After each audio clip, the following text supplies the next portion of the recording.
All right, y'all. First and foremost, want to give all praise to Yahweh by Shem Yahweh Shai Baruch Thumb. Give us a sincere green to all the brothers and sisters scattered across the four corners, teaching His word with sincerity and charity. Wednesday's class, we're going to talk about concubines a little bit today. I was finna go into this great whirlwind of the wickedness of one of our elders and so forth, but that had to be for another time. But we have to stop some of the wicked doctrine that we have.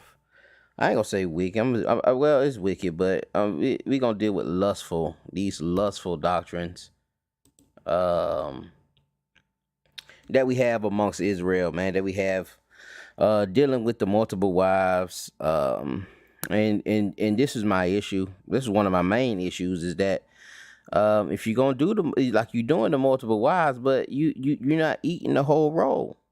You're not doing the concubines. You're not promoting the concubines. You're not buying prostitutes. You're not promoting these things. You're not validating. You're not trying to justify these things, but we are trying to justify multiple wives. Shalom, Mark. Shalom. So we gonna go into this thing a little bit. Well, first, First, I'm gonna let Pastor Dow tell y'all. He's probably one of the forerunners within that polygamous or polygamy pushing doctrine. He gonna push that thing, but I seen some wicked things on the brother, man.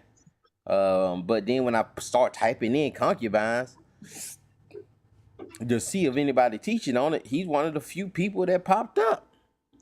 He's one of the few Israelites that popped up, and of course, he's probably the only one justifying concubines and still promoting it, as a thing today. Hey brother, why don't you just go ahead and just get you a concubine, rather than if you don't want no wife, what I'm saying, just go and get you a few concubines. But I learned a couple things when doing some research on this stuff, man, that, even Rome, even though they had certain laws to be monogamous, a lot of their emperors, a lot of their highly influential, most of their powerful emperors and so forth, if they had the money, they would have some concubines. And they would have slaves. And of course, we seen the video on how they slept with their slaves.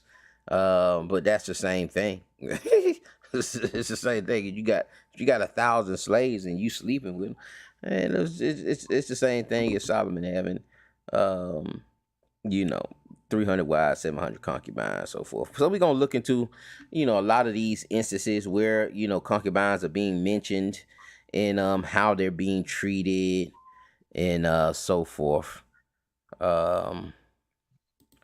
Let me just get off of this, get off of that, and I bring up Blue Letter. So we can go through this thing.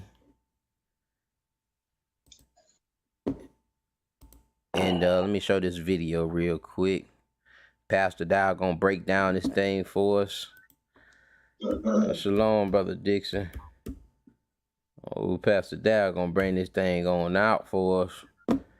And let me see if any Israel ever speaking. If any Israel, any other Israel speaking the way Pastor does. If you believe and you read the Holy Bible, I'm not telling, or I'm not speaking to you, those of you people who believe religion. I'm talking about those who believe the Holy Scripture, the Holy Bible. All right.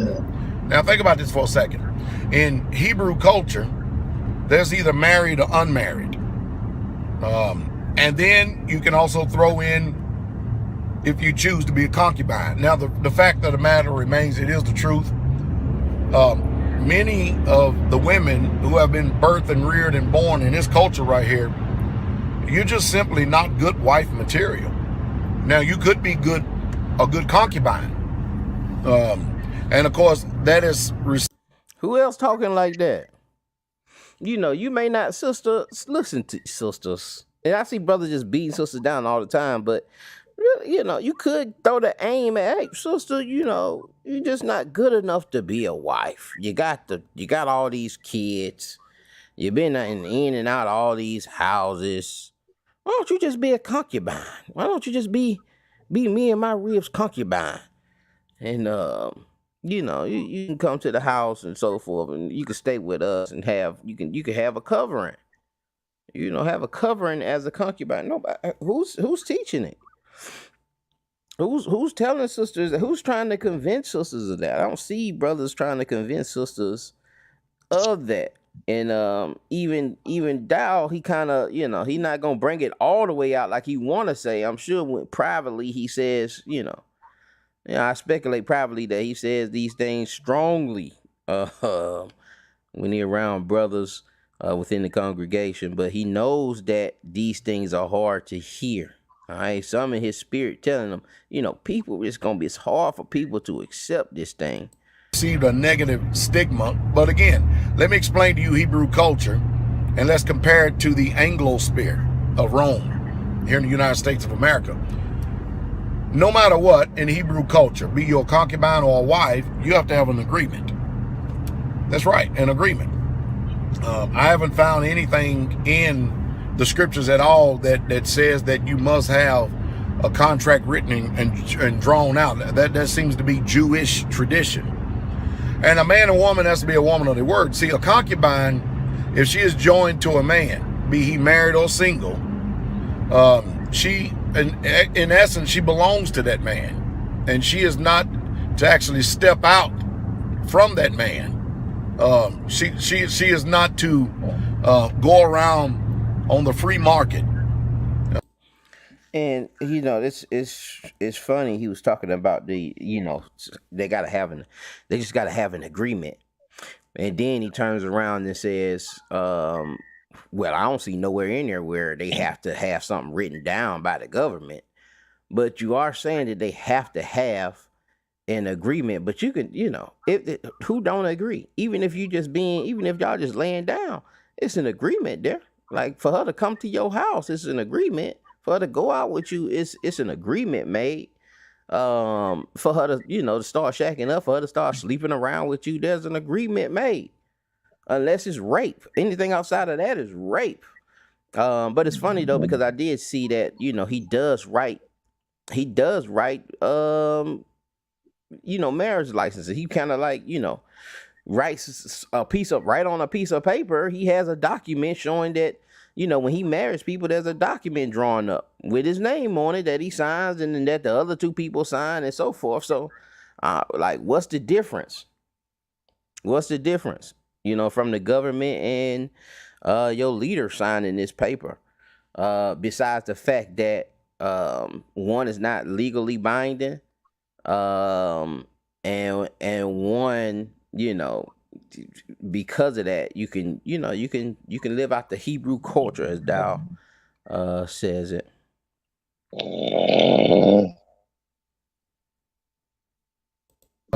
Like they do today. And actually lay. You had something out, or you good? With another man. As a matter of fact, she can't even lay with another man if she's in the status of a concubine until she is actually released from that man. Because in Hebrew culture, a woman is designed to be under authority from cradle to grave, unlike the Anglo-sphere over here in the United States of America.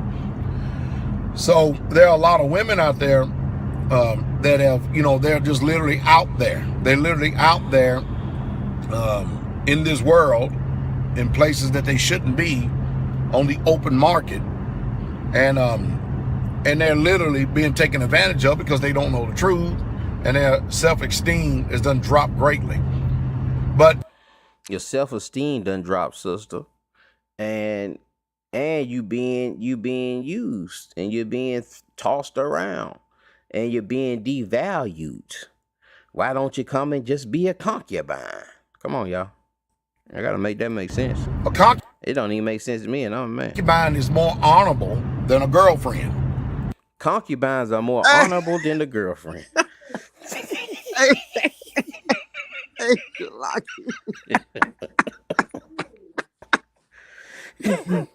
Shalakia.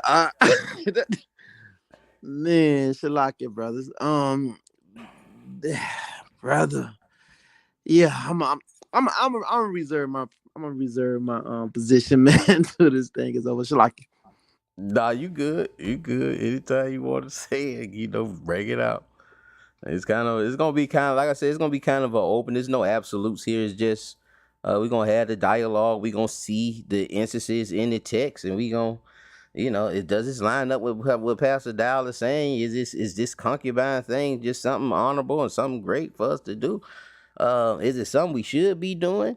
Would you want your daughter to be a concubine? We just had conversations like that. Just evaluate this thing. If it's so honorable, make your daughter one. With a girlfriend, I mean, really, it's just free prostitution, free whoredoms.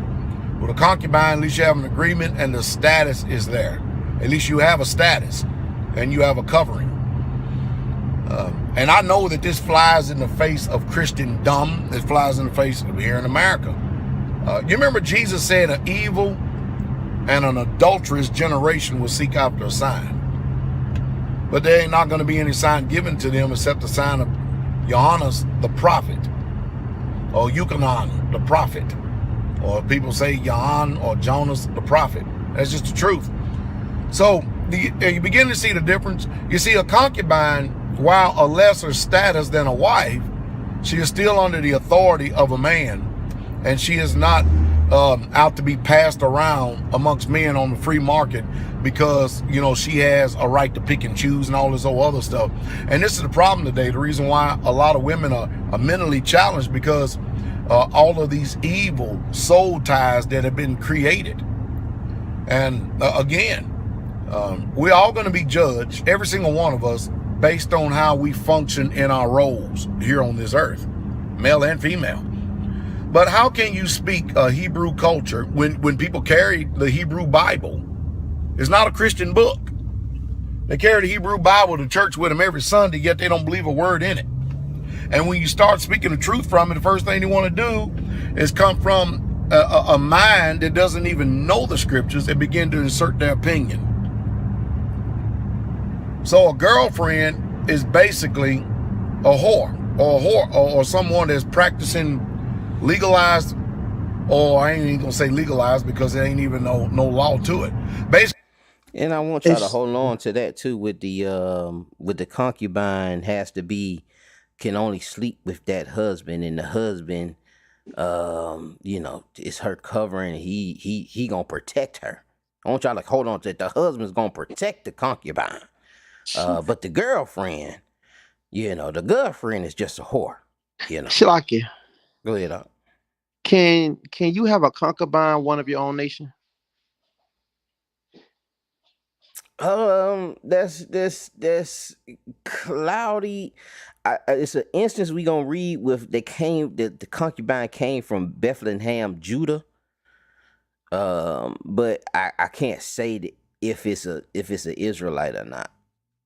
Right. I mean, even in the Torah, like, is it any time in the Torah where you was able to get a concubine one of your own nations? Because the concubines, from my understanding, always been one of another nation, right? And so and I just don't remember concubines being one of our nation. Yeah, like I say, we gonna go through about 5 or 6 Okay. different ones, and we can glance and see if that holds up. From my understanding, I kind of agree with you. I can't say that if one that specifically. Yeah, this was from she was from Benjamin, but it might be there. It's close. But from what I reviewed, when I was writing the lesson, it's a little strange, man. It's a little strange.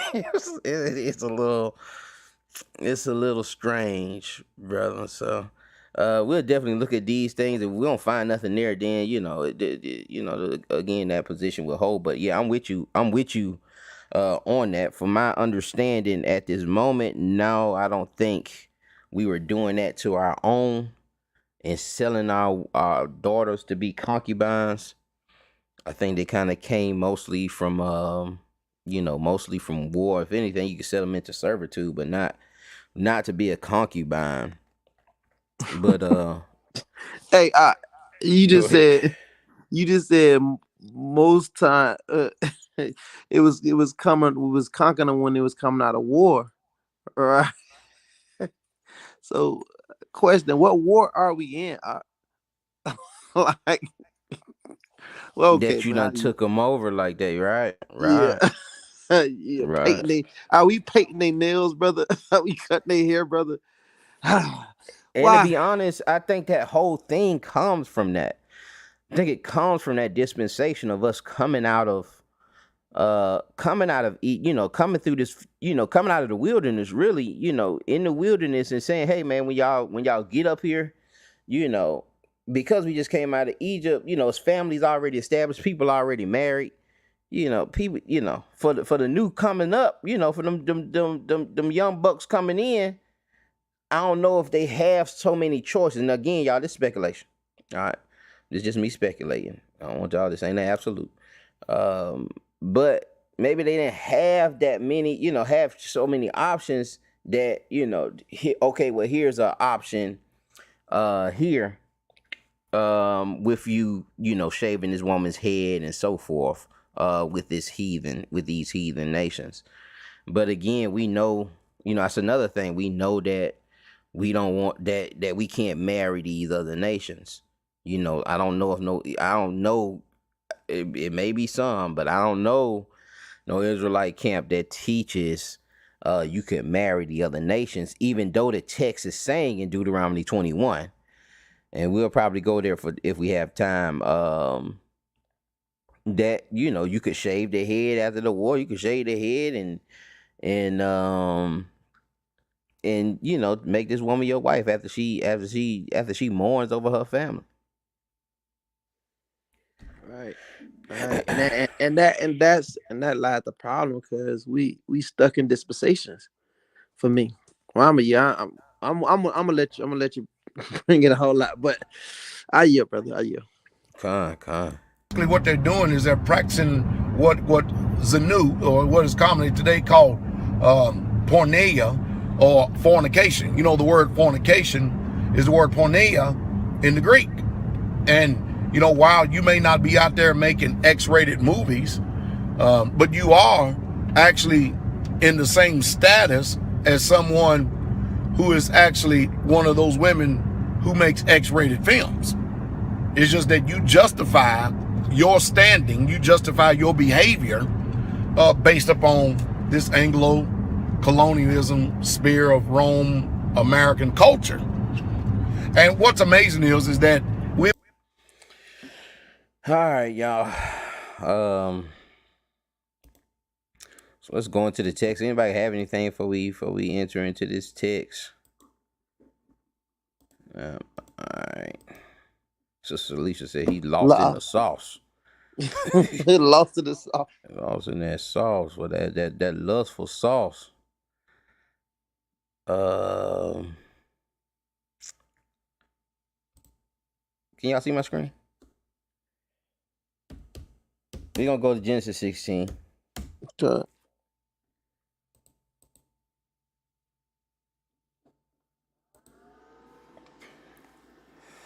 It says, now say, Sarah, Sarah, Sarai, Abram's wife, bare him no children, and she had a handmaid, an Egyptian. Now you see here, she's a handmaid, an Egyptian whose name was Hagar. And Sarai said unto Abram, Behold, behold, now the Lord have restrained me from bearing. I pray thee, go in unto my maid.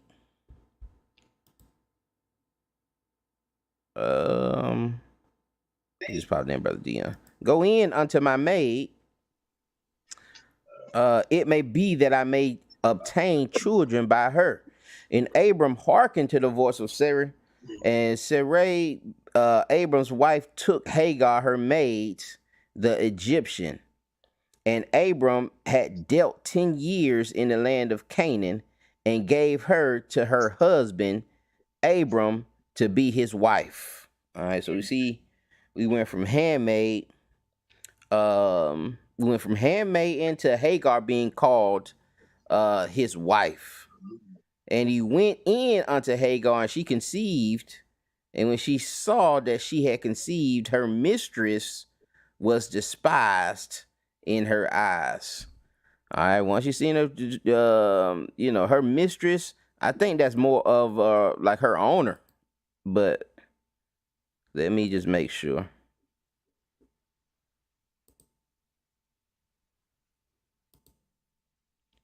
Let me make sure.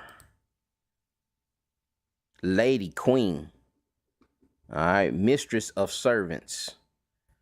All right, so that it's her owner, because she still owned to she still belongs to Sarah. All right, let's look at Genesis. Well, we look at Galatians. And it's a reason I'm going to these different spots about it, because even though it said wife there, it's still used, in a certain way. I'm sorry, y'all. Genesis 4:20, 4:21. It's still used in a way. It says, and his I'm in Galatians. What I'm doing. I can read for you. I all praises. You go ahead and read while I pull it up. If you unless you wait on it to be pulled up. You said 4:21. Con. This is Galatians chapter 4, verse 21. It says, "Tell me, ye that desire to be under the law, do ye not hear the law? For it is written that Abraham had two sons, the one by a bondmaid, and the other by a free woman. But he who was of the bondwoman was born after the flesh, but he of the free woman was by promise." All right, so you see, if y'all understand that Galatians 4, the bond woman is Hagar and the free woman is Sarah. So we still seeing that she has it's a bondness there still on her. They still saying that she's the bond woman, and not really saying that she's that wife status, um, with Hagar, and saying that sometime maybe could it be combined? You know what I'm saying? Let's look at Genesis 25. Could concubine and wife be um alternated? Because sometimes, depending on how a Joker feel, I guess. But we see the writers came back. See, Paul comes back in his epistle and calls her a bond woman, and it could have been for allegorical reasons to make that thing hit the way he wanted it to get the meaning out of it that he wanted to get. But again, we do see in Genesis 16 that Sarah made him where she could be his wife. Um, let's look at Genesis 25 and verse 1. This is the book of Genesis, chapter 25, and verse 1. Then again, Abraham took a wife, and her name was Keturah. All right, so Abraham takes a wife. After his wife dies, he takes another wife. Abraham took a wife. Her name was Keturah. Okay. Keturah. Now let's look at First Chronicles. First Chronicles 1:32. First Chronicles 1:32 through 34. Well, yeah, really we just need 32 through 33. This is First Chronicles chapter 1 and verse 32. Now the sons of Keturah, Abraham's concubine, she bare Zimram and Jokshan and Medan and Midian and Ishbak and Shua. And the sons of Jokshan, Sheba and Dedan. And the sons of Midian, Ephah and Epher and Henoch and Abida, and Eldah. All these are the sons of Keturah. All right, so again, Genesis 25, we seen Abraham took him a wife, Keturah. And then we see in verse 32, First Chronicles 132, we see now the sons of Keturah, Abraham's concubine. Um, Let me just look here and just see if, yep, concubine. All right, that Palomor's is a men. All right, Rome did have men concubine too. Uh, man, folks was nasty, man. As nasty as that you can expect them to be, especially those emperors.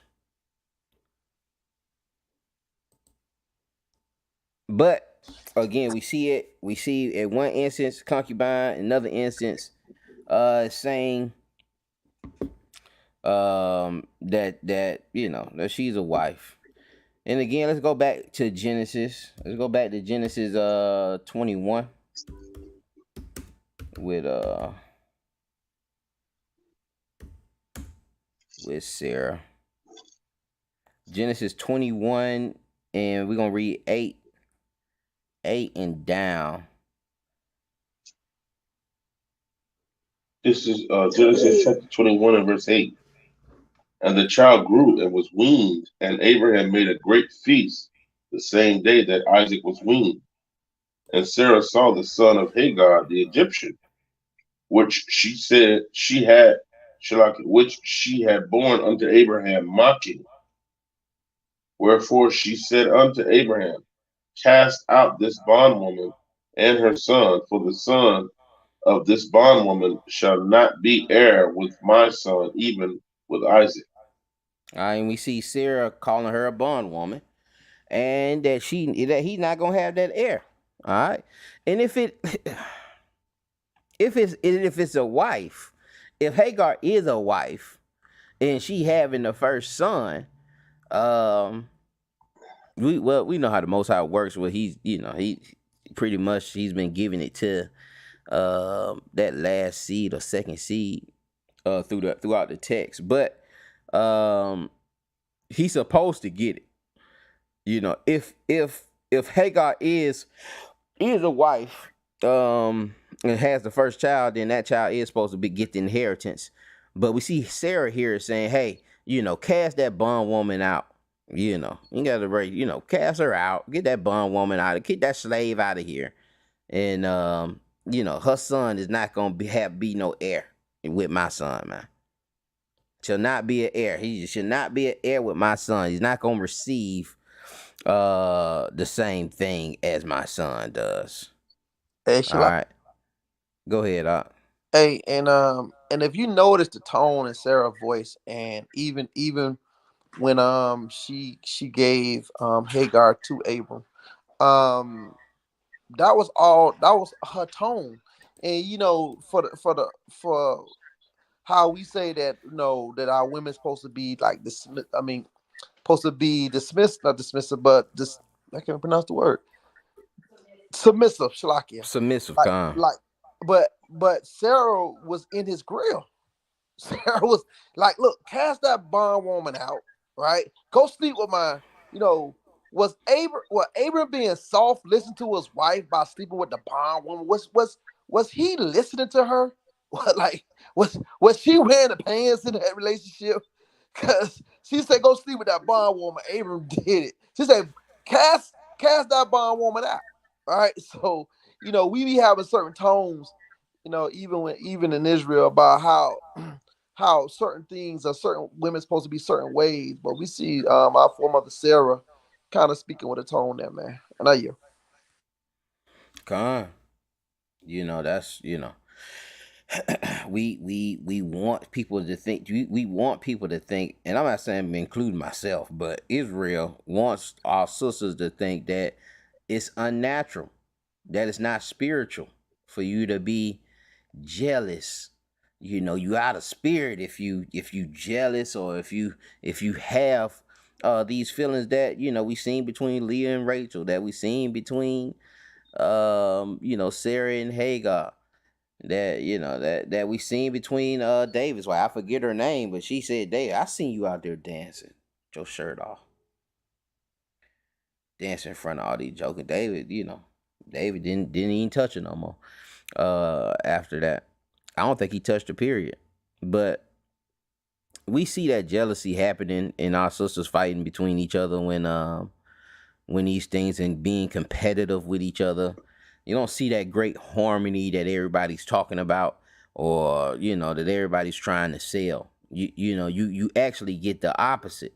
So that's why we seeing certain laws come in. Brother, like, man, it's he governed it. The Most High even put the laws in for you to multiple wives so it can be governed. That's why he told you, hey, and it's really only one law, and it's really a law about what you're not supposed to do, what you're not doing. It's like a negative. It's almost like because jokers just they had a favorite. We gonna get into that too. I think I got a couple precepts on that. Well, jokers just gonna have their favorite, and they gonna want to give it to them. They gonna want to give their inheritance to them, or they don't want to give the other ones nothing. And so he sees this going on, but he didn't commission it. He didn't tell you to do that. He didn't tell you to get no multiple wives. And we got to understand that also, that a lot of this stuff wasn't commissioned. It wasn't commissioned for us to be, being homosexuals. That wasn't commissioned. And then you see certain laws that's going against that. But did you have the laws during the times of Lot? And all these jokers, the whole city, the Sodom and Gomorrah, the whole city doing homosexuals? So these things weren't commissioned, but there's judgments. It's judgments for these things, man. And so we'll see even again about these dispensations, man. We'll see these concubines and how our brothers is dealing with them. And I just want Israel to decide, is this something we should be teaching? Is this something we should be promoting? If not, then why are you promoting the polygamy if you can't promote the concubines? We see it in here. We see our forefathers doing it. It's to use that same methodology.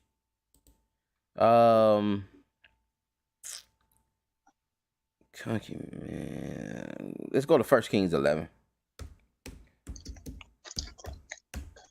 Brothers also with the I know Sakari definitely. What's that precept with the multiple wives? That first one in Deuteronomy. What was it 7:8, 7:3? Which one? Certain wives, and it has a list of these African tribes, pretty much. Just the African tribes that we shouldn't be. Oh, Deuteronomy 7:6. 7:3 through 6. Yeah, Con. But it has that list, and jokers will go to that list and say, "Hey, man, these are the ones that we shouldn't be marrying. Not we can marry the other ones. It's just these tribes." But none of these tribes are listed in 1 Kings 11. Well, I ain't gonna say they not listed, but the tribes here are not the same ones that are in that Deuteronomy 7. You can start at verse 1. We just gonna read down. 1 Kings 1 and 7. I may read down all the way to 17. 11 and 1. 11 and 1. 1 Kings 11, and we're gonna read 1 through 17. It's the book of 1 Kings, chapter 11 and 1. But King Solomon loved many strange women, together with the daughter of Pharaoh, women of the Moabites, Ammonites, Edomites, Zidonians, and Hittites, of the nations concerning which the Lord said unto the children of Israel, ye shall not go in to them, neither shall they come in to you, for surely they will turn away your heart after their gods. Solomon clave unto these in love. And he had 700 wives, princesses, and 300 concubines. And his wives turned away his heart. For it came to pass when Solomon was old that his wives turned away his heart after other gods. And Shalakia, we see the 700 wives and the 300 concubines. We see, we see a separation. You know, maybe she can get promoted up, but she's not a wife. Concubine is not a wife. Go ahead, Ashalaki. And his heart was not perfect with the Lord his God, and as was the heart of David his father. For Solomon went after Ashtoreth, the goddess of the Zidonians, and after Milcom, the ad, Abomination. abomination of the Ammonites. And Solomon did evil in the sight of the Lord and went not fully after the Lord, as did David his father. Then did Solomon build an high place for Shemosh, the abomination of Moab, in the hill that is before Jerusalem, and for Molech, the abomination of the children of Ammon. And likewise did he for all his strange wives, which burnt incense and sacrifice unto their God. And the Lord Like was he did, angry. he did this for all his wives. He built high places so that they can worship and commit sacrifices to these abominations of all these different nations that they were from. He said, likewise, he did this for all his strange wives. And the text tell you that these women will drive you away from the Lord. These heathen women will drive you away from the Most High. Go ahead, Shalaki. Shalakia. And the Lord was angry with Solomon because his heart was turned from the Lord God of Israel, which had appeared unto him twice, and had commanded him concerning this thing, that he should not go after other gods. But he kept not that which the Lord commanded. Wherefore the Lord said unto Solomon, for as much as this is done of thee, and thou hast not kept my covenant and my statutes, which I have commanded thee, I will surely rend the kingdom from thee, and will give it to thy servant. Notwithstanding, in the days I will not do it for David thy father's sake, but I will rend it out of the hand of thy son. So Howbeit, because of David, and his heart was fully followed after me. I won't take it from your hand, but I will take it from your son's hands. All right, so you get to Rehoboam and Jeroboam, and they up there fighting and so forth. Man, this thing happened because of Solomon, though. All right, and we just see it end up playing out between Rehoboam and Jeroboam. We just see it playing out between them, but the kingdom was split because of Solomon dealing with these different nations. All right, dealing with all these different women. Go ahead.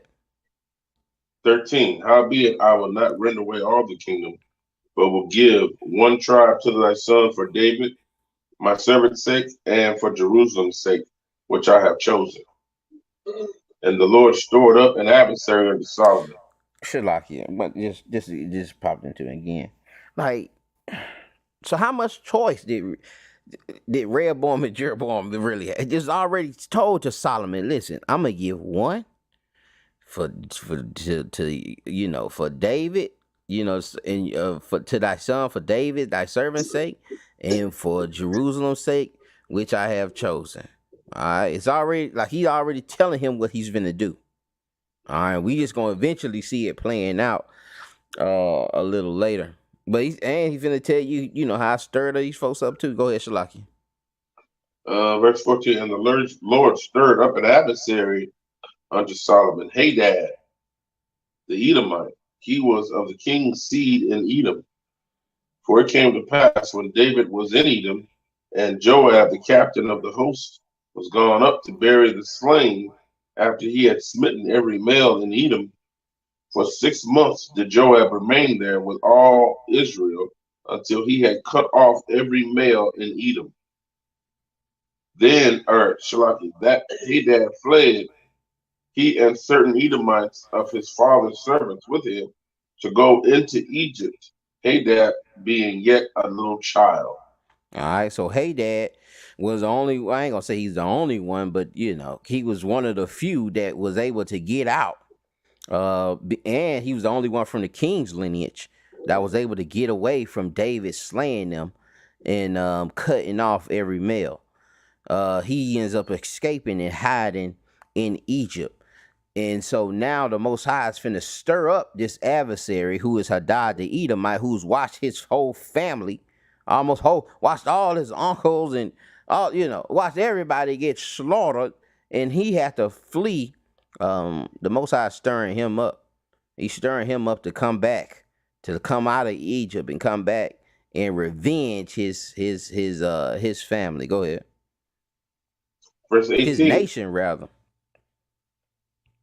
And they arose out of Midian and came to Paran, and they took men with them out of Paran, and they came to Egypt, unto Pharaoh king of Egypt, which gave him a house, and appointed him victuals, and gave him land.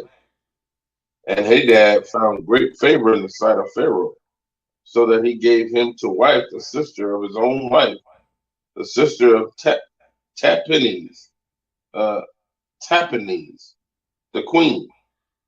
And the sister of Tapenes bare him Genebath, his son, who Tapenes weaned in Pharaoh's house. And Genebath was in Pharaoh's household among the sons of Pharaoh. Now listen, Genebath sound like Joseph. Sound like a little Joseph, little Moses in there. He was able to be raised in Pharaoh's house. He was able to be and Pharaoh gave Hadad found favor in his sight, gave him some land, gave him a wife. Go ahead, Shalaki. Verse 21. And when Hadad heard in Egypt that David slept with his fathers, and that Joab, the captain of the host, was dead, Hadad said to Pharaoh, let me depart, that I may go to mine own country. And Shalaki, that's a whole nother lesson. Once he found David was dead, he was like, oh no. Let me get back to the house, and let's regroup. And but again, we see the Most High's stirring up an adversary because of all of these different women that Solomon was dealing with. Let's look at 2 Chronicles.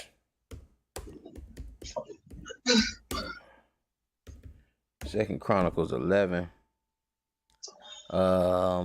Following this whole thing with we're gonna go down to verse 20 with that kingdom being split, and then Rehoboam getting involved. Yes, 2 Chronicles chapter 11, verse 20. And after he took Maachah, the daughter of Absalom, which bare him Abijah, and Attai, and Ziza, and Shalamoth, and Rehoboam. Now, in Shalaki, I only started at 20 because of that. He took Maacah, the daughter of Absalom. He wived her, and then we're gonna see here, verse 21, that how much he loved her. But he's already had, some wives already.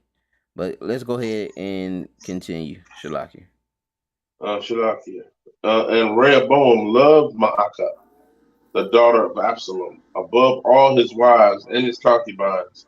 For he took 18 wives and 80 concubines, and he begot 28 sons and 80 daughters. See, now, they ain't learned nothing from their father. All right. They ain't learned nothing. They going back to the same thing. 18 wives, 60 concubines, and 28 kids, 60 daughters. Verse 22. Verse 22. And Rehoboam made Abijah, the son of Maacah, the chief, to be ruler among his brethren. He thought to make him king.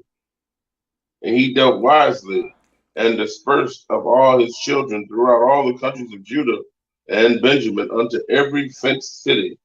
And he gave them victuals in abundance, and he desired many wives.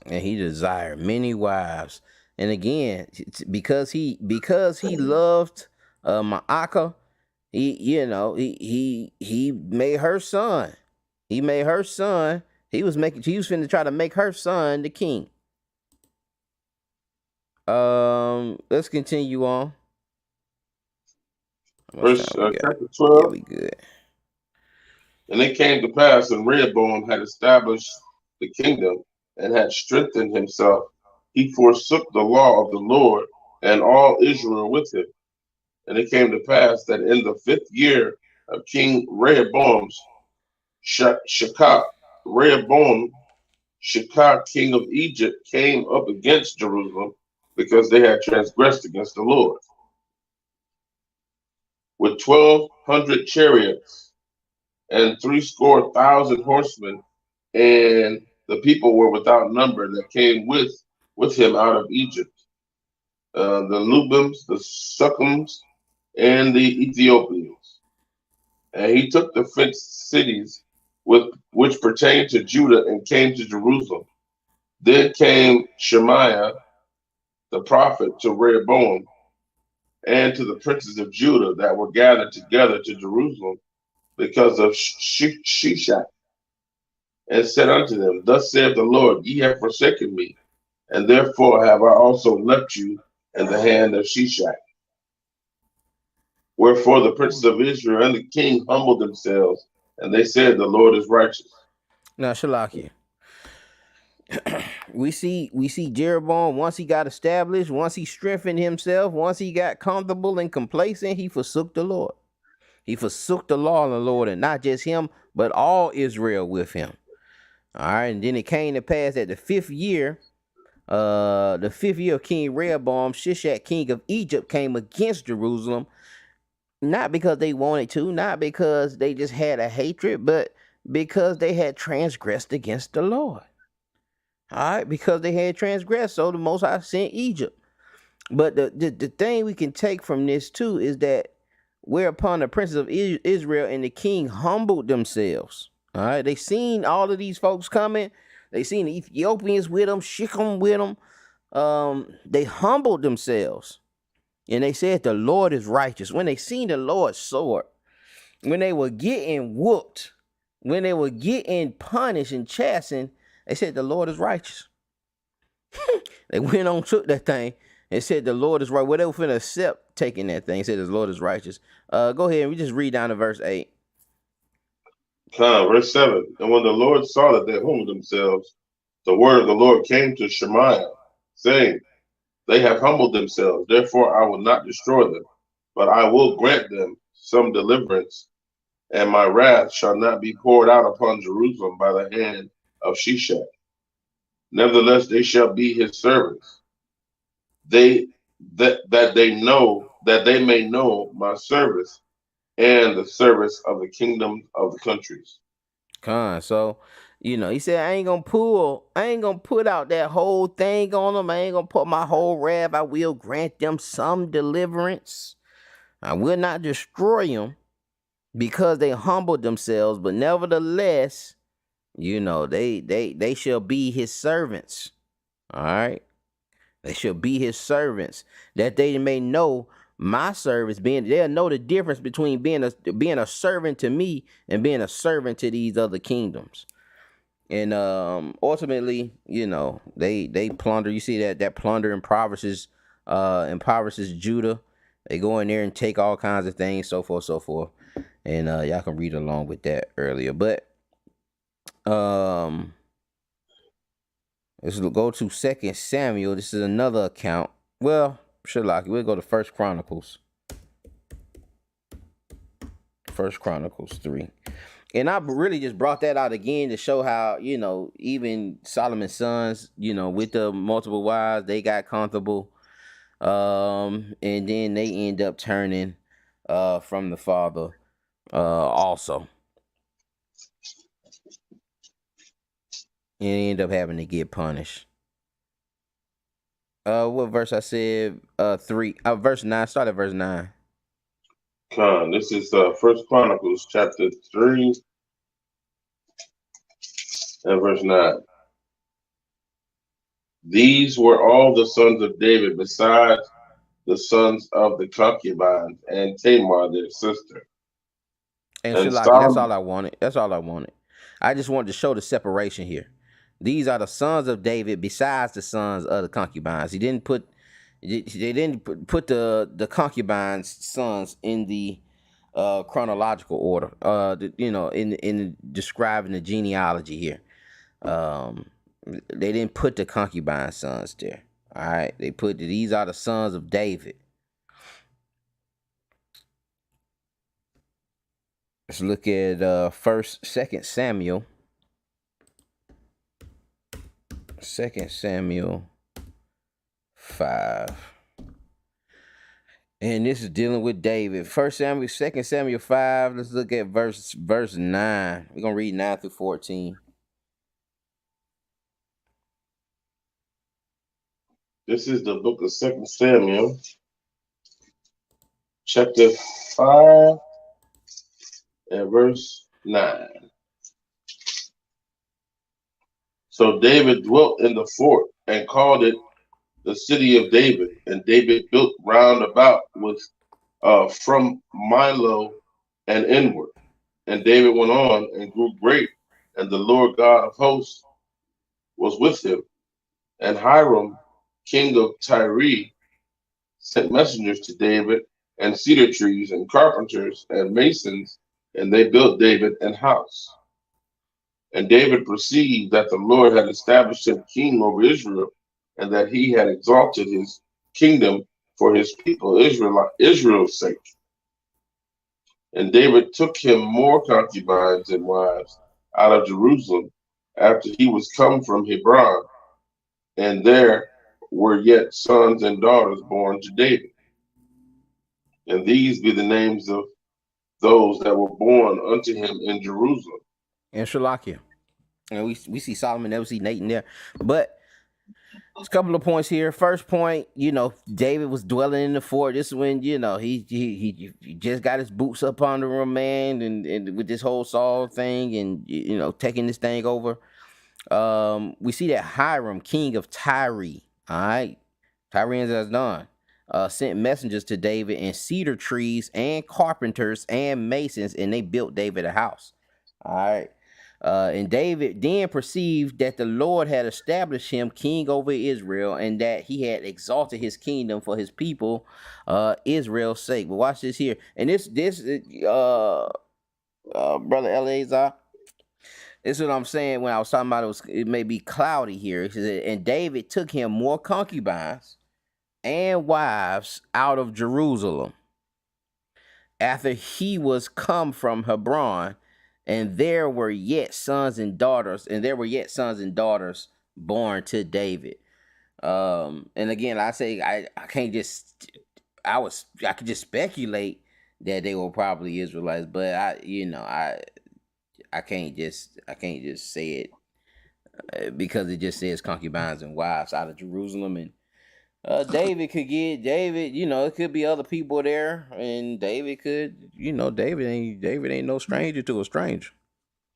And Shalakia, and when we understand that nations was also joining Cleveland even during the time of King David and Solomon, you had other nations there. So it was the other nations reside in Jerusalem at the time, but I just never had remember seeing that a concubine was considered one of their own nation. I always seen it as it came to other nations. That Abraham and the Torah was good analysis of that, and then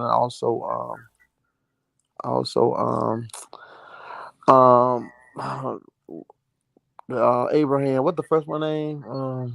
Hagar. Hagar was another example of that. So yeah. But I remember that it was other nations also in Jerusalem at the time. It was Solomon, David, and all that stuff. So, but yeah. And yeah, that's why I was saying that that's why I was saying it, because it's a little cloudy, because it don't necessarily say it. It could be there, like you saying, but we see David taking these folks out of wives and concubines out of the land of Jerusalem. And I don't know, I might have missed it. I don't know, I don't know if there's any, law about, how to purchase a concubine, you know, or if this is these ordinances on, because even the woman that gets her hair shaved is to be a wife. It's not to be a concubine. There ain't I don't know if there's a process on how you get concubines ordered outside of you just buying them. Unless like I say, unless I looked over it. I don't know if I want to read all of this, y'all. To be under, well, let me go to 16. But it's a terrible account in Judges that I'm just gonna scan through. I ain't gonna read it, y'all. It is very, it's very disturbing, and y'all can read it on your own time. I may just give you a synopsis of the story of what happened, and then y'all can go read it. 2 Samuel 16:20, just to give y'all a little context here, what's going on. Absalom is trying to take over the kingdom from David. David then got a little old, you know what I'm saying, and Absalom, he trying to, I ain't gonna say sow his royal oats, but he trying to puff his chest out and say, I got this thing now. The kingdom I'm the king now. So one of the advisors is giving him advice, giving him counsel. And he's gonna tell him to sleep with David's concubines, to show his authority, so forth. It was something else in here I wanted to pull about him grabbing their hands and grabbing their people hands and giving them a kiss or something like that. But to get favor from them folks that was set up here, it's somewhere in here, but just for time's sake. This is 2 Samuel 16:15. I'm in verse 20. I'm sorry, just verse 20. Verse 20 and 21. Nah, verse 20 all the way down. 2 Samuel chapter 16 and verse 20. Then said Absalom to Ahithophel, give counsel among you what we shall do. And Ahithophel said unto Absalom, go in unto thy father's concubines, which he have left to keep the house, and all Israel shall hear that thou art abhorred of thy father. Then shall the hands of all that are with thee be strong. So they spread Absalom a tent upon the top of the house. And Absalom went in unto his father's concubines in the sight of all Israel. And the counsel of Ahithophel, which he counseled in those days, was as if a man had equipped or inquired at the oracle of God. So was all the counsel of Ahithophel, both with David and with Absalom. So David leaving, trying to flee from Absalom, trying not to have to kill this joker. He left the house, but he left his concubines to keep the house. And all of his servants was like, yeah, man, whatever you need us to do, we'll do it. He said, okay, wait, he just he took his household, but he left. He took his wives, but he left the concubines there. And to keep the house up, to guard the house, but to make sure everything was straight. And Absalom goes in. They put a tent on top of the house, and Absalom, goes into all his father's concubines, in the sight of all of Israel. And again, you're not gonna have no ordinance. You're not gonna find no ordinance for this. You're not gonna find, no justification or anywhere in our culture that we're doing this, or having to outline of how we treat concubines. Even, certain texts like, for the widow and the orphan and the stranger. You don't see ordinances on how to protect the concubine. or how to let the concubine glean the field. You don't see these things in the text for these women. So a lot of times it's what we seen Pastor Dow doing. We just kind of making stuff up. Like he was just trying to make things make sense compared to and trying to make it sweeter than what the women are doing in the world. But you just can't. You just can't make a mistress is a mistress. It's women today want to be side chicks, and to rich people, and they be well off. Then they had their own quarters, they had their own house, and they just give what's that girl name with Puffy? The Which one? the hot girl. Oh, the girl from Miami. Yeah, That yeah, name. yeah, yeah, yeah. Um, what is her name? Hold on, I can get it right quick. Let me see. I think it's. See, that's what Pastor Dow trying to make a concubine. That- he trying to make her a concubine, and then that girlfriend who just got to go to Applebee's and just get took out to the movies every now and then. She's a whore. But but this one like that sister there, man. She she's concubine. She's a little under the white. 'Cause Puffy ended up having a child with somebody else.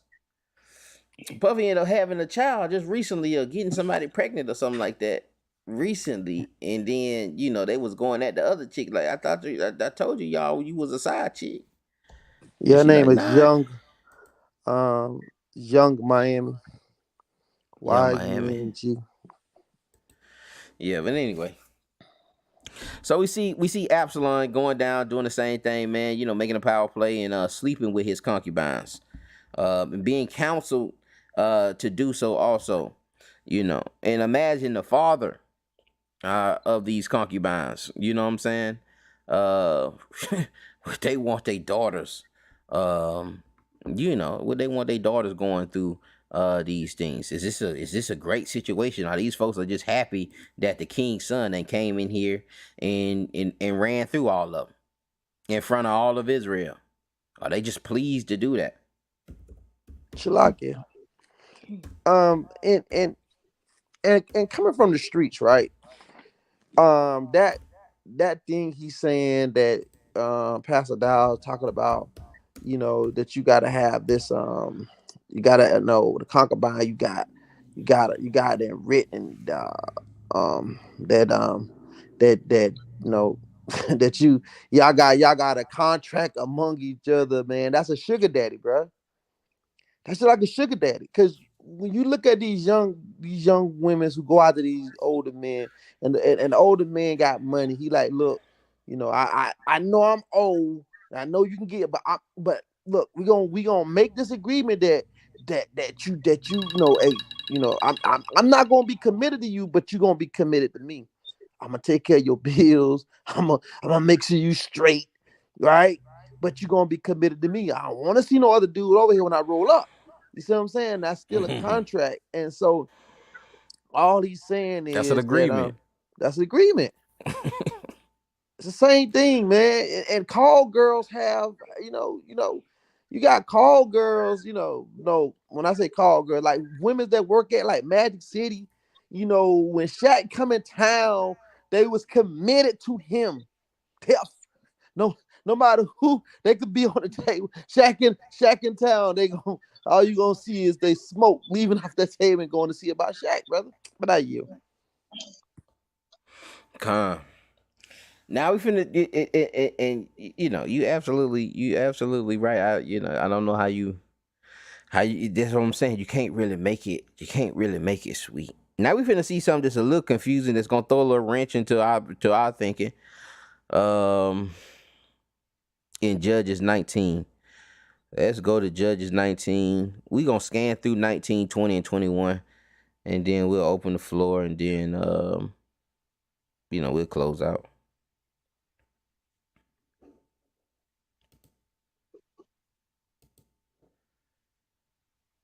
What you mean scan through it? Nah, I'm saying we're gonna start at verse 19 and 1. We're gonna read Okay. we're gonna read a couple of these verses. Like I said, this story goes through 19, 20, and 21. But we're not gonna read the whole story. You just gonna do a little synopsis on it. So you just read those first couple verses, and then I Uh, navigate you. this is Judges 19 and 1. And it came to pass in those days when there was no king in Israel that there was a certain Levite sojourning on the side of Mount Ephraim, who took to him a concubine out of Bethlehem, Judah. And his And so that's why I was concubine, talking about that Bethlehem Judah. He took him a concubine out of, but again, we don't know. We can't, all we can do is speculate. Go ahead, played the whore against him Now, and now, went now, away. how does a concubine play the whore? How does the concubine play the whore? Does she break the agreement of the sugar daddy? She breaks the agreement of the pimp. She's out here playing the whore. Go ahead. Um, and his concubine played the whore against him and went away from him unto her father's house to Bethlehem, Judah, and was there for four whole months. And so she went back to her father's house. All right, she went back to her father's house. Let me see if that whore is really a whore. She played the whore.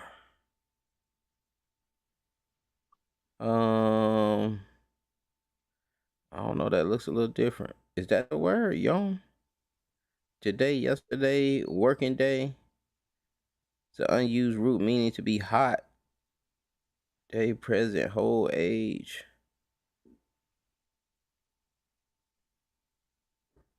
I don't. Did I hit the right word? I hit whole. Yeah, I hit whole. My bad, y'all. I'm on the wrong verse.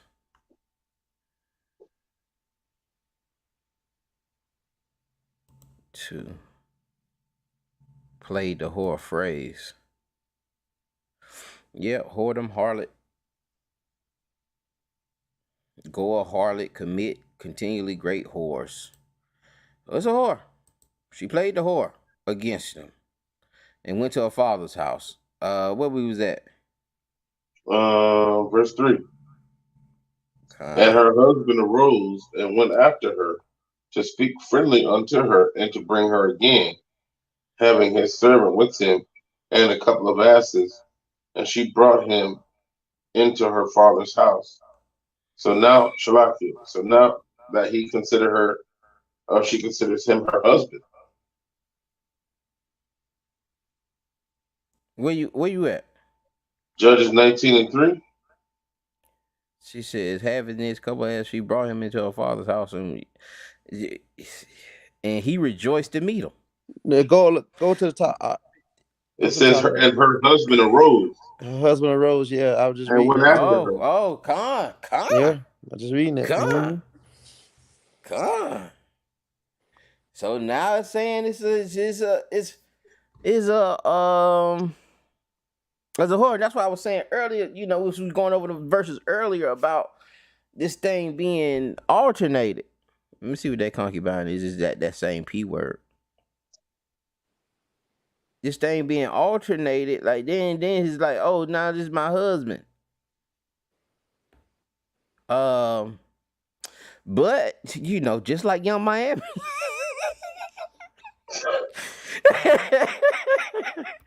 Just like Young Miami, she think Puffy her husband, man. She think she the one.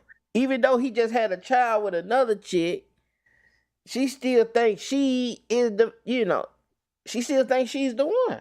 That she's the wifey. Yeah, husband, man. Husband, servant, mankind, champion, great man, whosoever. In contrast to a woman, man, male contrast, ish. Hey, why you there?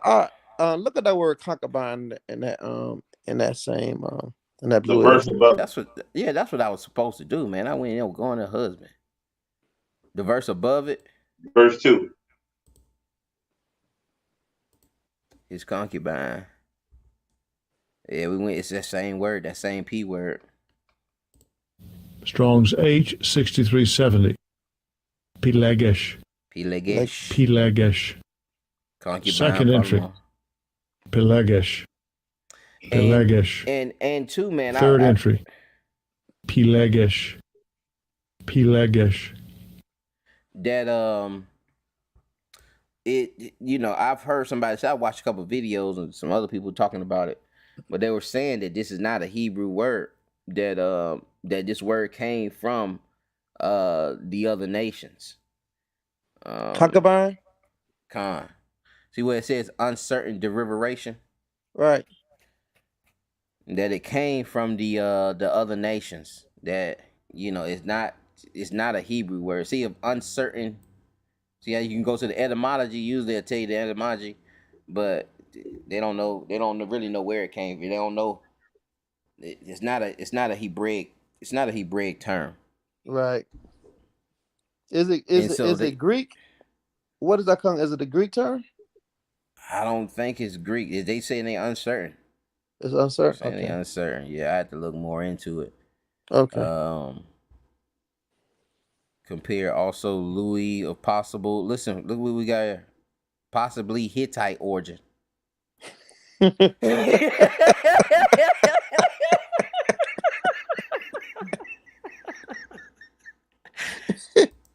Lord of crazy.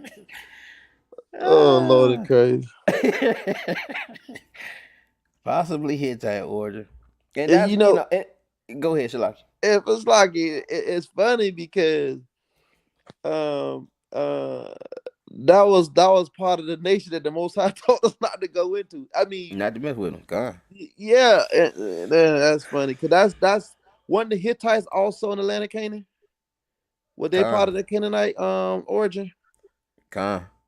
Yeah, Acon them, and we, and they push that, and that's the first thing Israel say when they want to talk about polygamy. Like I had did a little video on TikTok about it. I had one brother say, "Man, you need to travel the world and see all the other people are doing it." And he was talking about, but I know the Negro mind is going to Africa, and Ghana, and Nigeria. All these other tribes, these tribes out here that are doing these things. But yeah, these Hittites, that's where it's that's where this origin, that's where this thing coming from. But man, it's them concubines heavy in Asia also. Yeah. With Moab and them, man, them emperors and them folks had thousands, man. They was doing all kind of craziness, foolishness. And Shalaki, and that's where it get dicey because when you look at the beginning of God, the way he designed it wasn't designed that way. Like, it wasn't designed to be in polygamy and to be into concubines. That wasn't the original order of God. It wasn't the original order of God, right? But it's only when we start mingling with the nations, like you look at the first polygamy, done from the grandson of Cain, right? And you really see where that stuff, the origin of that, man, it came from a wicked root. It came from a wicked root, man. And so we starting to, and that's the hypocrisy about Israel. We want to separate ourselves for the nations, but we want to be able to bring. We want to look. I'm not a Hamite, but I bring the Hamite culture. You know what I mean? I'm not an Edomite, but I bring the Edomite culture. We just live in a state of hypocrisy, brother. Not you. You're absolutely right, man. And that's why I say you got to eat the whole roll, man. You can't just be picking and choosing. You can't just be picking and choosing what you want to pull from that thing. And we finna read this now. Now we're gonna skip down a little bit, but this man went back to go try to get with saying that his wife, she's saying he is husband, and the father is happy to see him. Father's happy to meet him, and then if you continue reading, tells him to stay. Hey man, stay on a couple more days. Da da da da da. Woo. Then they end up going to a place that Belial, where in this city nobody would take them in, and then this old man ends up taking them in. All right. Again, Judges 19, 20, 21. It's another little lesson, but it's rough. It's rough. You ain't gonna see nobody.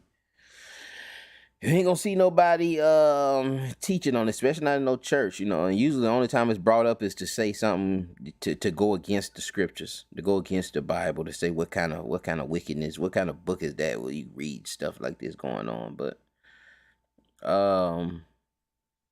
it's for our learning. It's for us not to make the same mistakes, you know. And that's what we got to understand too, man. Things that are prescribed and things that are described, so that we can learn and grasp and glean from these examples, so that we don't make those same mistakes. All of these things and all these points about having these multiple wives is showing you, you know, after that incident, after they tell you that, they're gonna show you how terrible, you know, those families and great mistakes that those families made. You know, from rape kids raping each other, to sleeping with your father's concubines, to one brother killing all the other brothers, you know, to jealousy and envy amongst sisters. You know, see all of these issues that came with that, and that's what we're supposed to be gleaning from it. Not, oh man, we can have multiple wives. And I don't think you'll do that, man. I'm trying to think of another example of I don't know. Maybe I'll come up with one at the end of the class of the methodology that we're using to try to justify this thing. This is both straw and power and sure. Let's go down to Judge 19. Let's go down to verse 20. This is Judges chapter 19 and verse 20. And the old man said, Peace be with thee. Howsoever, let all thy wants lie upon me. Only lodge not in the street. So he brought him into his house and gave provender unto the asses. And they washed their feet and did eat and drink. Now as they were making their hearts merry, behold, the men of the city, certain sons of Belial, beset the house round about, and beat at the door, and spake to the master of the house, the old man, saying, Bring forth the man that came into thine house, that we may know him. Now we got a mob outside of the door, and they say, hey man, they beating on the door, and they saying, hey man, we need that man we seen you come in there with, man, so we can know him. All right, so that we can know him. Y'all know what that means. Bring him out. Let us talk to him. It's kind of almost like this, similar to that Solomon Gomorrah incident with Lot and his daughter and his daughters. Go ahead. Now as they were making their hearts shalaki, and the master of the house went out unto them and said unto them, Nay, my brethren, nay, I pray you, do not so wickedly, seeing that this man is come into mine house, do not this folly. Behold, here is my daughter, a maiden, and his concubine. Them I will bring out now, and humble ye them, and do with them what seemeth good unto you. But unto this man do not so vile a thing. All right, so the master of the house, he said, hey man, listen, I got my daughter, and he got his concubine. You know, y'all can do whatever y'all want to do to them. Now, should we do this to our daughter? Should we do, you know, should we send our daughters out to the mob? And we see Lot doing it. We see the Levite doing it. Leading our people, leading our sisters out to get gang raped. Should we be doing this also? What is the law against, you know? Well, I came up with a few about prostitution, but Leviticus 19, 27, 29. Do we have a law for, don't let your daughter be a concubine? Don't. Well, we got to don't whore out your, and then yeah, that's what this getting into. Go ahead, Doc. This seemed more like a sacrifice type of thing, not to the Lord, but like take To save take this themselves. instead. Yeah, take this instead and leave this guy alone. You know what I mean?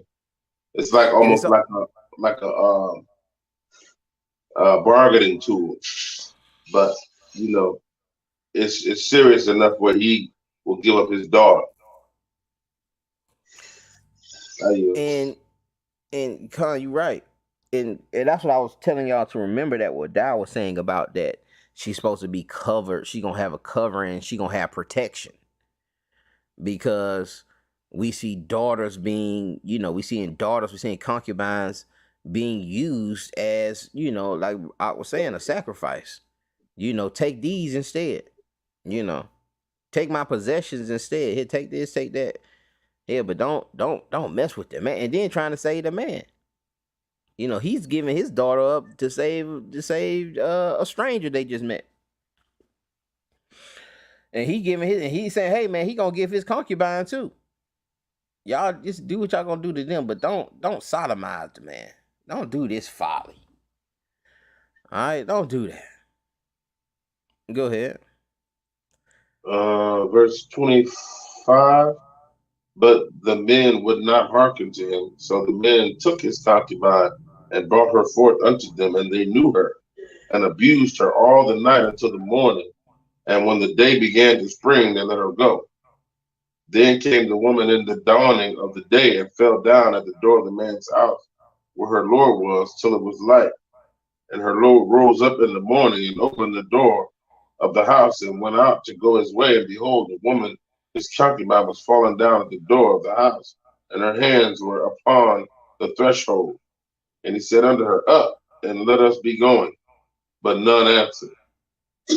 Then the men And took then her. just look at this. Oh man, just look, look at, what I'm saying, like, up, let's go. You know what I'm saying? Let's get on the body. You ain't gonna talk, see if you all right. You ain't gonna, what happened. It's just, okay, you all right, let's go. But then at the same token, you went over there to the father's house to go get her back. And on the same token, yeah, man, she go through that like, oh man, like, yeah. But anyway, so she was abused all that night, man, to the point of, her end up losing her life. Just a long story short. And then, chapter 20, he sends, y'all gotta read it. All right. But he sends these things out to the other nations, let the nation know what happened. And they end up fighting Benjamin, because these were Benjamites. Certain sons of Belial. I know I've heard some brothers say that this is just a certain group of wicked Benjamites, but Israel end up, gathering together and just, slaughtering Benjamin. But I want to say the husband of the Levite that was slain belongs to Benjamin. I am my concubine to large. Okay, he's retelling the story there, but I want to see, it's another point here that the brother said, one cut from Israel this day, not to give your wives to Benjamin. Nobody to give it. What I'm saying. Yeah, it's verse 1. Judges 21:1. You read that real quick. This is Judges chapter 21 and verse 1. It reads, Now the men of Israel had sworn in Mitzvah, saying, There shall not any of us give his daughter unto Benjamin to wife. Keep going. And all the people came to the house of God and abode there until even before God, and lifted up their voices and wept sore, and said, O Lord God of Israel, why is this come to pass in Israel, that there should be today one tribe lacking in Israel. And it came to pass. Shalaki, jump down to verse 6. Verse 6, and the children of Israel repented them for Benjamin, their brother, and said, there is one tribe cut off from Israel this day. How shall we do? How shall we do for wives for them that remain, seeing we have sworn by the Lord that we will not give them of our daughters to wives? And they said, what one is there of the tribes of Israel that came not up to Mitzvah to the Lord? And behold, there came none to the camp from Jabesh Gilead to the assembly. Shalaki, drop down to verse 16. So you seeing that they don't swore that not to get their wives in verse 1. They trying to resolve the issue in verse 16. As we read a couple verses here and then we'll close out. Verse 16, then the elders of the congregation said, how shall we do for wives for them that remain, seeing the women are destroyed out of Benjamin? And they said, there must be an inheritance for them that be escaped of Benjamin, that a tribe be not destroyed out of Israel. Howbeit we may not give them wives of our daughters. For the children of Israel have sworn, saying, cursed be he that giveth a wife to Benjamin. Then they said, behold, there is a feast of the Lord in Shiloh yearly in a place which is on the north side of Bethel, on the east side of the highway that goeth up from Bethel to Shechem, and on the south of Lebona.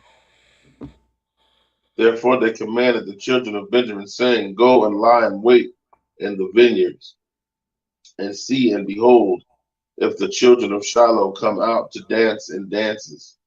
Then come ye out of the vineyards, and catch you every man his wife of the daughters of Shiloh, and go to the land of Benjamin.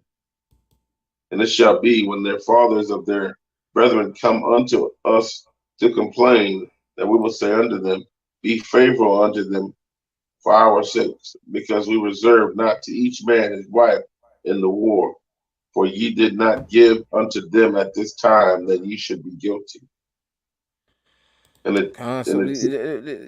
had to look into that Shiloh. I need to look into that feast also, and this whole tradition of this dancing and they dancing in the vineyard, and then you catch you a rip dancing at the vineyard and at this feast.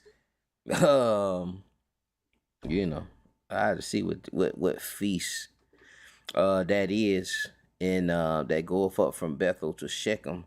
I looked up that Shiloh while you was reading, and it said it was a city in Ephraim. But for the most part, we just wanted to deal with how we were dealing with these concubines. Is it an honorable position? Is it an honorable position? Is it what Leah and Rachel had, or did they have handmaids? Is there a difference between handmaidens and concubines? And again, if you look up concubine, it just means it just means mistress. It means it means mistress, side chick, whatever mistress is, whatever you think a mistress is. Is that honorable? Is that a guaranteed covering? Or do we see our people, doing whatever they want to do to these concubines? Not having that reverence. Not having that reverence for them as they would a wife. Leaving them, letting them get dealt any kind of way, didn't protect them. David left his, told them to keep the house, man. Y'all watch the house. I'm gonna take my wives and my kids, and y'all stay here and watch the house. That's not the same. It's not the same level to me. It don't seem too honorary to me also. But I yield, y'all. I just want to, just go over that so we'll see where that, see where this thing coming from. And see, do we have text to justify some of the logic, some of the thinking, and why aren't Is there a reason for our people who saying they justifying the polygamy? Is there a reason for them not to do concubines?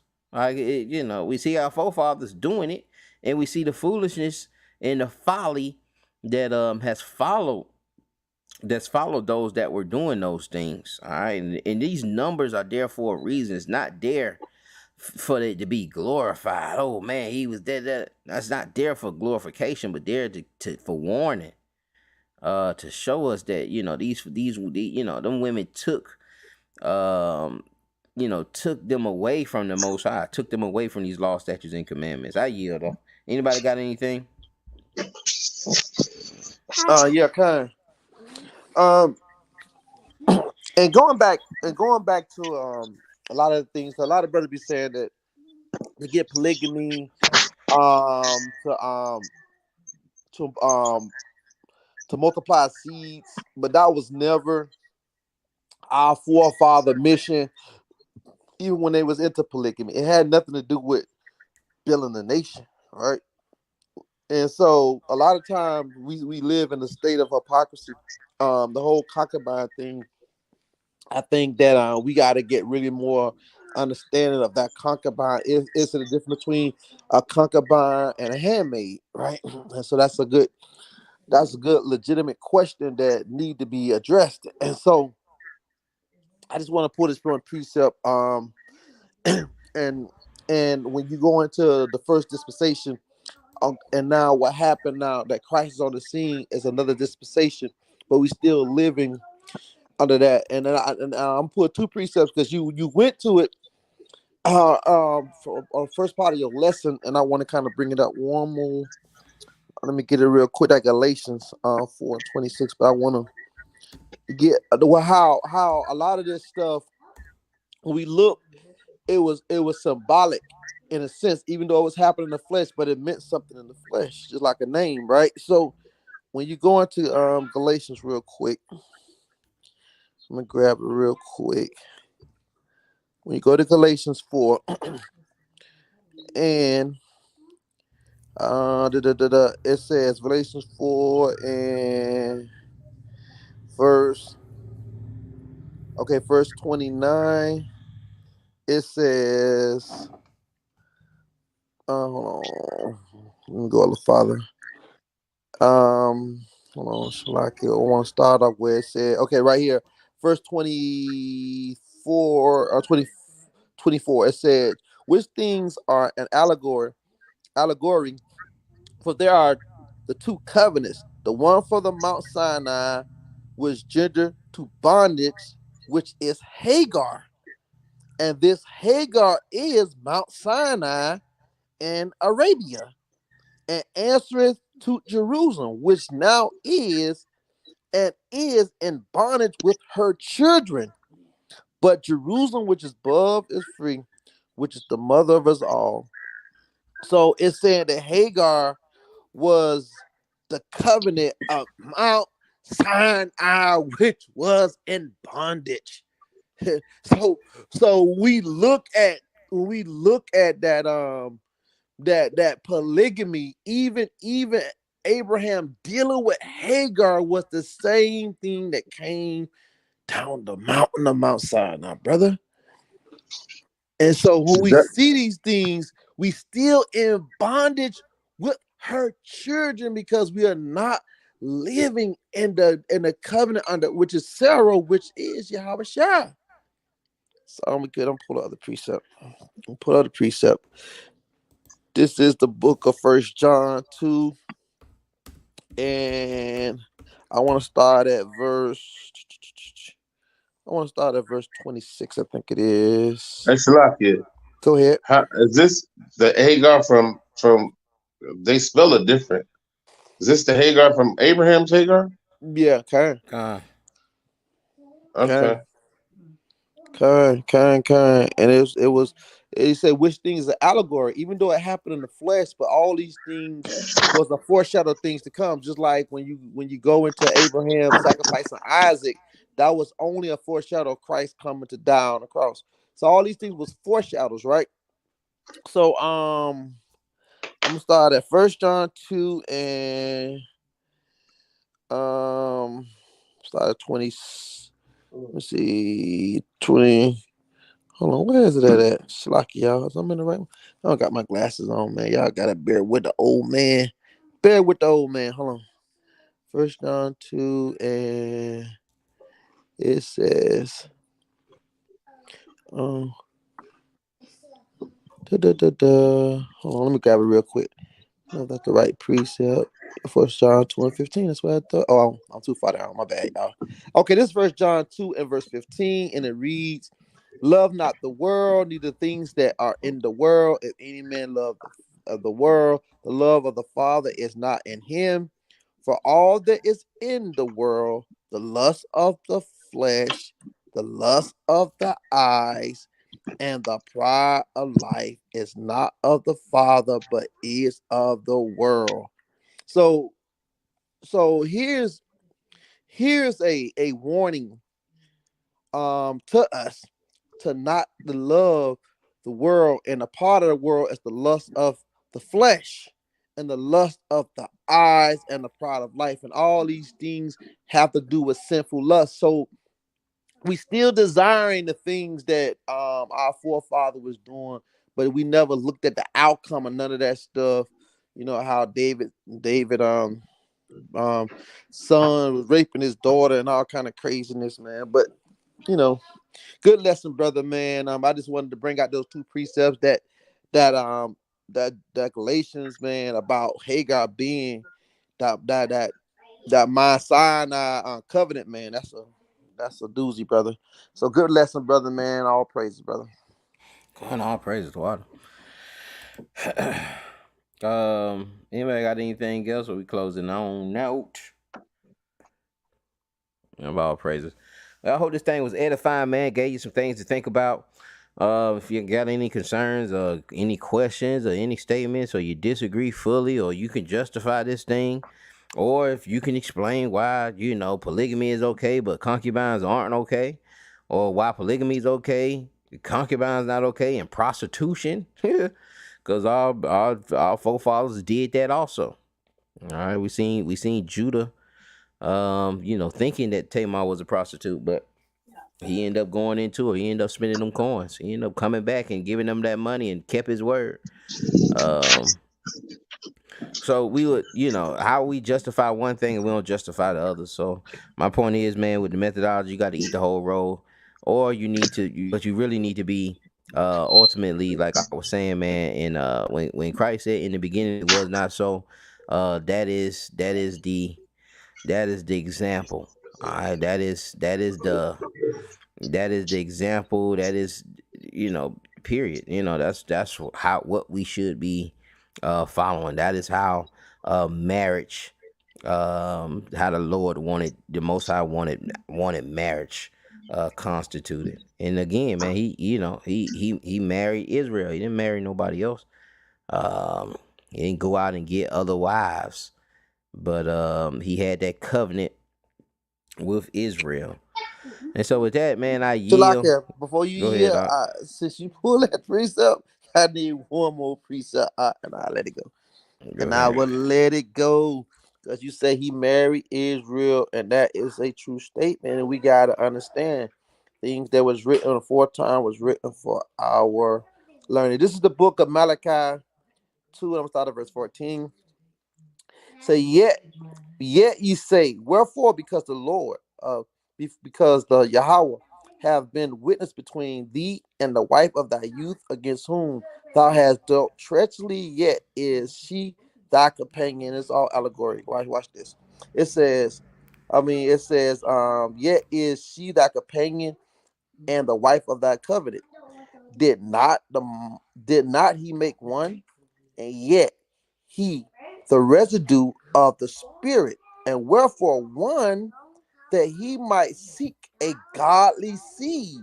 Therefore take heed to your spirit, and let none deal treacherously against the wife of his youth. For the Lord, the God of Israel, says that he hate putting away. For one covered violence with his garment, says the Lord of hosts. Therefore take heed to your spirit that ye deal not treacherously. And so the Most High is saying that, and when you understand dealing treacherously, we married to the Most High, we married, we married to the Most High, we took a covenant with the Most High, and so that wife of that youth is really going into the law. But just like he said that he only made one, and if you can't have, what you call an adulterous spirit with polygamy gods, same thing it is with the covenant that the Most High give between the man and the woman. The covenant that God gave between a man and a woman is the same covenant he represents Israel and himself.